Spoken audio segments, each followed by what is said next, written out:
Hello, my name is Tal and I use they, them pronouns. I'm from Młodzieżowe Studio Festiwalowe in Kino w Trampkach.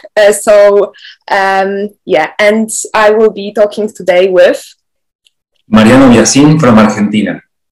And we will be talking about film Sublime. My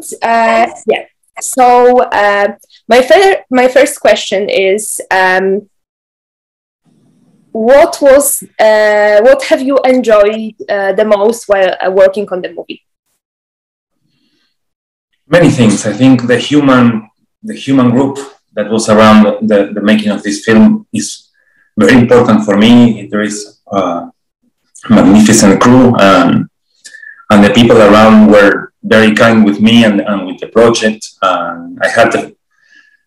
was lucky to have my people, even from my family, working in the film, my sisters, one of my brothers, and so it was very exciting to be surrounded by so many people, and that was maybe the stronger, what made me stronger to believe I was able to go through this adventure. Okay, and I wanted to also ask, because music is like a really big part of the film, and I wanted to ask if the people who were actors were the musicians, or did they have to learn how to play the instruments their characters were playing? It was a big challenge because we wanted music to be very realistic in the movie. So this little band, independent band, playing in this homemade room, sound like real and look like real, because I used to be very aware when the movies are showing some character playing music and you can notice it's not real and the actor is just doing whatever. We wanted to be very realistic in that, but we didn't have the actors didn't. When we started the auditions and the castings, we knew that we couldn't make a casting just only for musicians, because we wanted to have real actors who were okay with the characters, and so we knew that music was going to be something we had to add to them. And at some point, I was lucky to have the musician in this film, Emilio Cervini, who is also a teacher. So he was personally training all the actors to play their instruments. There are some scenes that they have to really play, because it's them playing. In the case of the singer, the vocalist is always singing himself. But in some other parts, we were able to train them to pretend they're playing. So it was a challenge for the actors too, but it was really, really fun. And all those months before the shooting, we were rehearsing and practicing and having these lessons were very important for the kids to make friends each other and create a human group, and create this friendship feeling that is in the film, I believe. So do you think that they can really play now, or is this possible for them? I think they could. We are trying to convince them to play, to make a special gig before the release of the film here in Argentina. But I don't know, maybe they have to be trained again, because they lost after the shooting. They didn't continue to play, so we need to find out how many skills did they continue to have.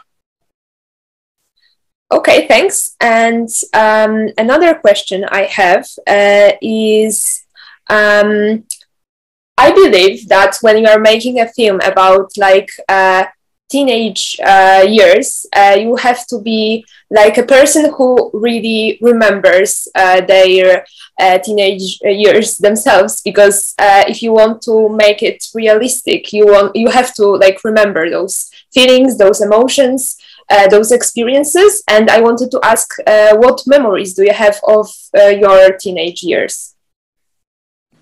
A lot of memories, and I try to evoke a lot of them in the movies, but the movies not about my teenage are not from someone who was teenage and in the time I was a teenage, because it's not a movie happening in the 90s, but in a way, I believe what I wanted to try or to experiment in this movie was to have some sort of nostalgic feeling, because if you were a teenager when I was a teenager, like in the 90s, you will find some things in this film like that may connect with your memories, but also some fresh new way to live some things, to go through some issues, like this thing of being in love with somebody of your same gender, which was awkward and more difficult some years ago, and right now is simpler. So I believe the film has this challenge to deal with those both aspects, like the nostalgic coming of age, shaped like the films in the 90s, but with some fresh new feelings for the characters to look like real teenagers from today. Okay, thanks. And I believe that you really managed well to do that, because I think I could find myself in the film, and I really liked the way that it showed like relationships and love, and how love can really like cause harm sometimes. And I wanted also to ask you,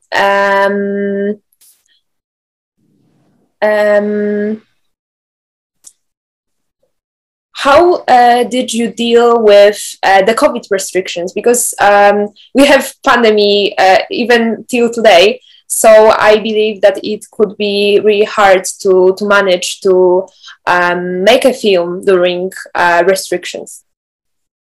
Yes, at the beginning was a nightmare, because I was dreaming about maybe making my first feature film from like 15 years, trying to make this moment to come true.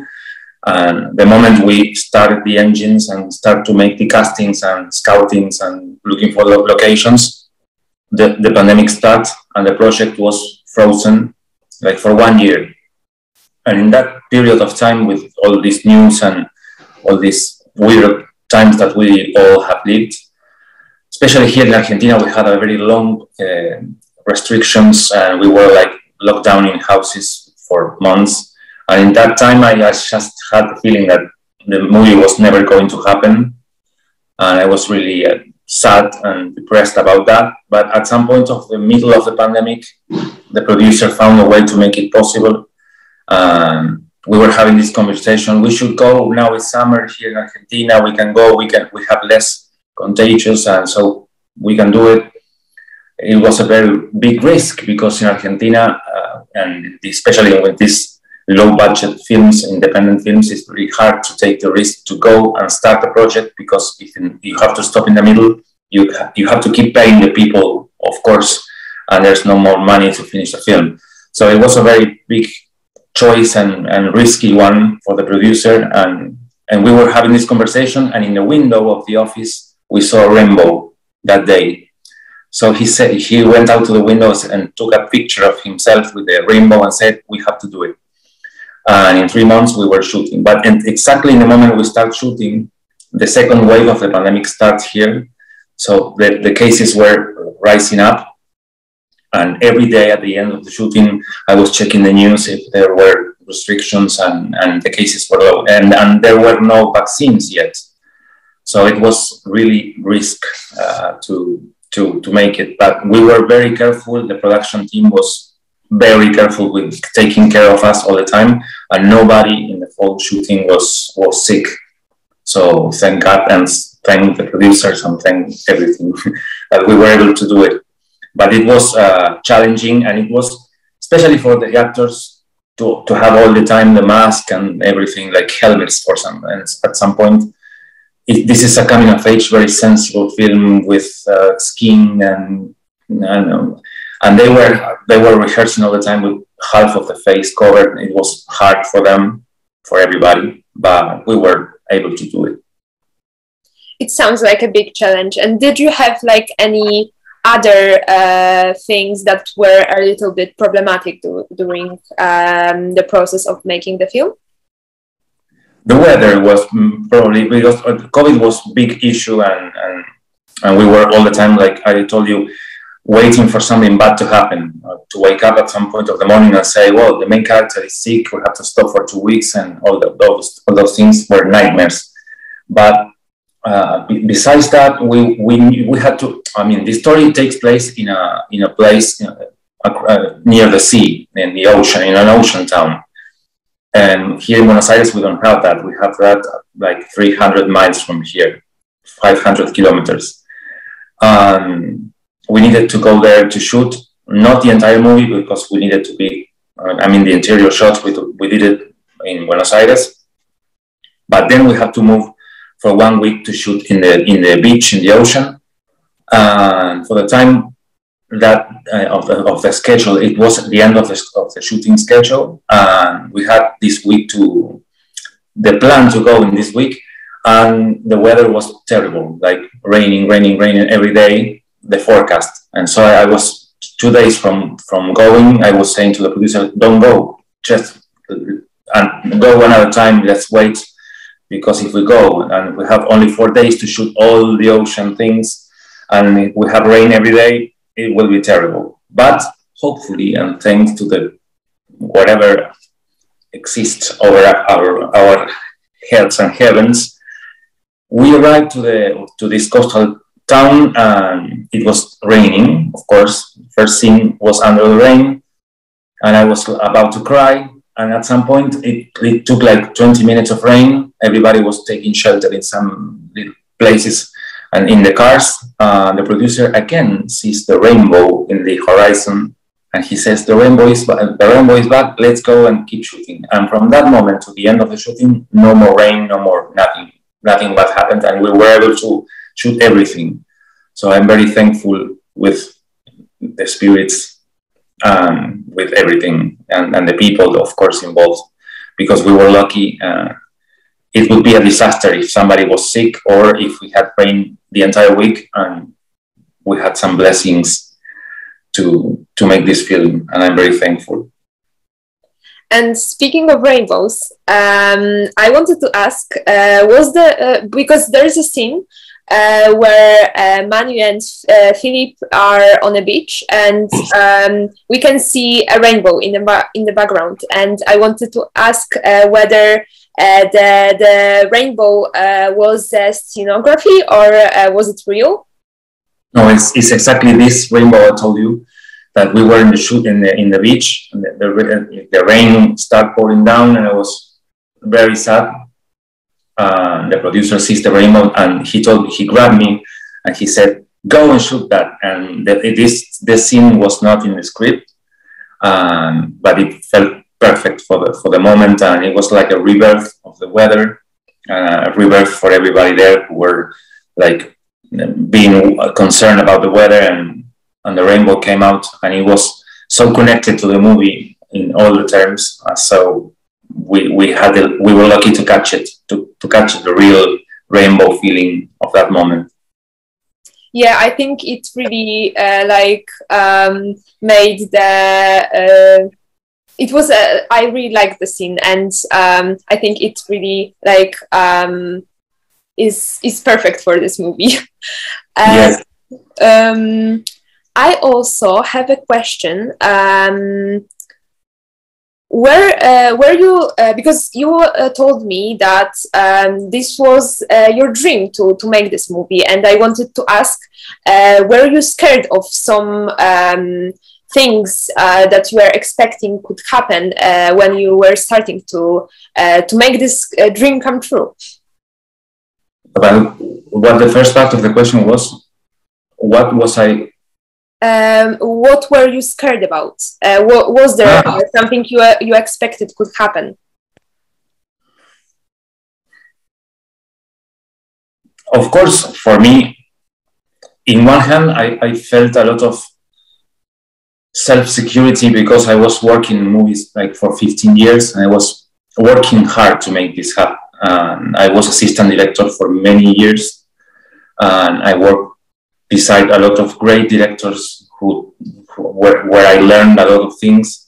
Not to tell a story, because tell a story is something very personal, but for how this filmmaking world works, and I had this confidence with myself with how to deal with the process of writing, shooting, editing. But then when I had the chance to be there, I started to feel a little bit, wow, this is new. I wasn't prepared for this, and this making 1,000 choices per day. I was scared to regret some of those decisions that I had to take to make so quickly. But right now, I believe that the film is, I don't say it's perfect, but it perfectly reflects what I dream. So I'm very happy with my work, and I'm very thankful with everybody who had a very big input in the film. A lot of people who were helping a lot, and I try to keep it. For me, making a film is a collective work. Once everybody understood where we are going and the direction of the boat, when ideas come, I try to listen to all of them and think all of them and take the best of everybody. And that I was afraid at some point that this coming of age with music and with romance was going to be very, I don't know how to say it in English, but like cheesy or very, I don't know. And I wanted to, there is a natural part of me that is going always to make it look beautiful and sweet, and the songs are happy, and everything is like the rainbow. And I wanted to add some other humorous things and to break that and not to go straight into something so sweet and cheesy. That was my concern, and I was scared about if I was making the right choices. But so far today, I like the film a lot. I always go to the screenings, and I see the film every time it's screened in a festival, and I enjoy a lot watching it. And I can't wait that it's released in Argentina, because most of the actors didn't see the film yet. And most of the crew didn't see the film yet, because we dream to have it on a big screen. So we're waiting for that. So I'm keeping my fingers crossed, so they will be able to finally see the film. And I also have a question, coming back to the music. What was the process of composing the songs that the characters play, the band makes, and yeah?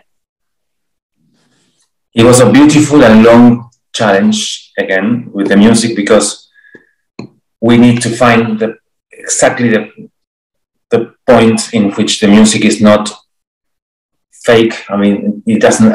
We wanted to make it real for a band of teenagers playing in this little town, but at the same time, it's not a realistic, actual teenage music taste, because teenagers are listening to other kind of music, and there is a nostalgic aspect of the film in there, because rock and roll is like something from the past, really old, and the kind of music they're playing too. But I always had the feeling that at some point this kind of music became universal. So I've had faith that everybody will feel connected to it at some point with the music they make. But we had a lot of talking and sharing references and examples and watching films with similar scenes with the musician, with Emilio.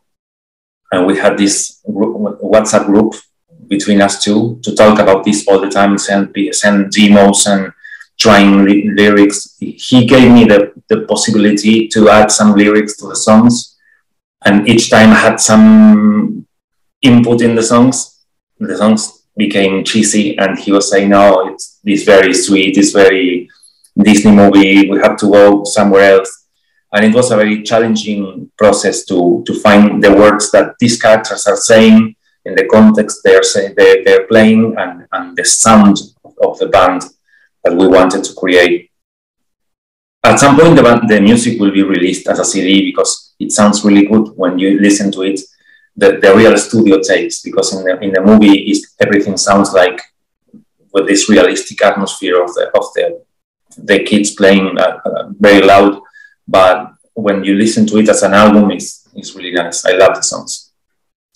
I after like watching the film, I thought about that I would love to hear only the soundtrack, because I love the songs, and so I hope I will be able to really listen to it. You will. So I'm really glad about that. And I'm looking on my questions, whether I have anything else I wanted to ask you. But I think I've asked everything I wanted to. But now I have one more question in my mind.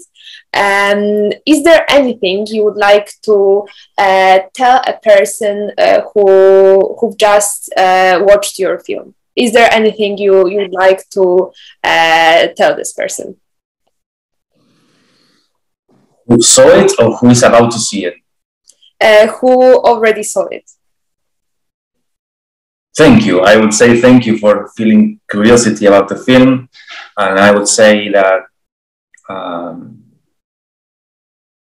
there is a lot of things that were planned to be in this film, and there was a lot of magic happening there. So the movie is the result of this idea about these people, this beautiful group of people. So if they like it, they should, I mean, in a way, it's the responsibility of a lot of people, and a lot of input and a lot of magic happening, like really fun stories happening while we were shooting. Okay, so thank you very much for the conversation. It was really interesting to hear about your perspective on working on the film. And yeah, and thank you for the film, because it was amazing and I really enjoyed watching it. Thank you very much. Thank you very much.